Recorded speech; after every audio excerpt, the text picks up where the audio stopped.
Hi everybody, I am Brian Mullins the Fox, back to you with another episode of this relatively new series known as Brian Mullins the Fox's Conspiracy Digs and Deep Dives. This time, I, for the first time, am covering the quote-unquote Epstein is alive conspiracy theory, and I'm going to preface my coverage by saying this. No, I'm not going over the blatantly AI-generated image of an old guy with a thick white beard wearing glasses, who was supposedly in Tel Aviv, because the image is not real. Nor am I going to have to deal with discussing the Fortnite and Minecraft accounts here in this episode.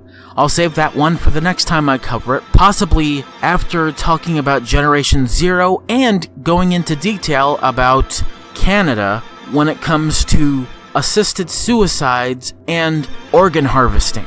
This is the first among many others that may not need a 3 or 4 part treatment. This one deserves only a 2-part treatment in my honest opinion. I am starting to somewhat think that there's a slight possibility that we were all duped and all this outrage is for naught. But the most interesting thing about all this is the fact that they had to use a body double dummy to supposedly replace the corpse of the supposedly dead Jeffrey Epstein by putting his supposed actual corpse in the white van. But for some fucking reason, the atmosphere around factoids like this makes it all the more suspicious and out of nowhere. And no, I'm more than not happy about Pam Bondi being a corrupt, evil, incompetent, and self-serving as she is at failing to properly answer questions about her handling of the Epstein files. And I am pissed that Kash Patel hasn't resigned yet, but I digress. I'm not going to get super angry in this episode, and I don't even have to try not to because I won't. How Trump reacted to the debacle isn't his best, but suffice it to say, at least he's somewhat honest enough to have him earn a part of my respect. I don't blame Trump for having hired people like Pam Bondi, Kash Patel, and Dan Bongino, because even Trump himself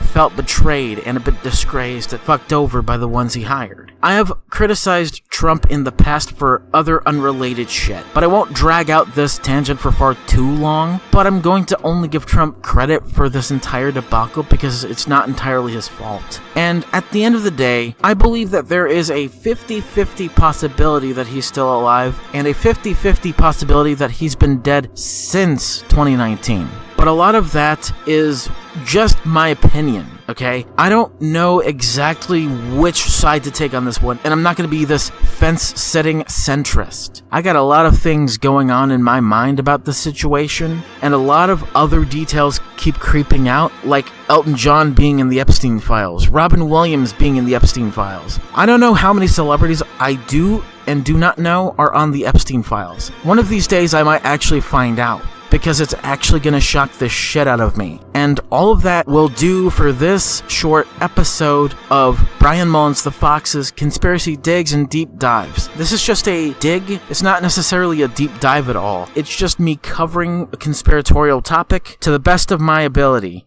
Tune in next time where I go over Generation Zero and make estimates as to when the worldwide birth rate will be 0 per woman all around the world, not just in North America, but also in South America, Europe, Africa, Asia, and Australia. But with all that being said, thank you all for watching. I have been your host, Brian Mullins the Fox, signing out. See you either in the next episode of this series or in another video for either my old political channel or even rant archive next weekend. Bye-bye.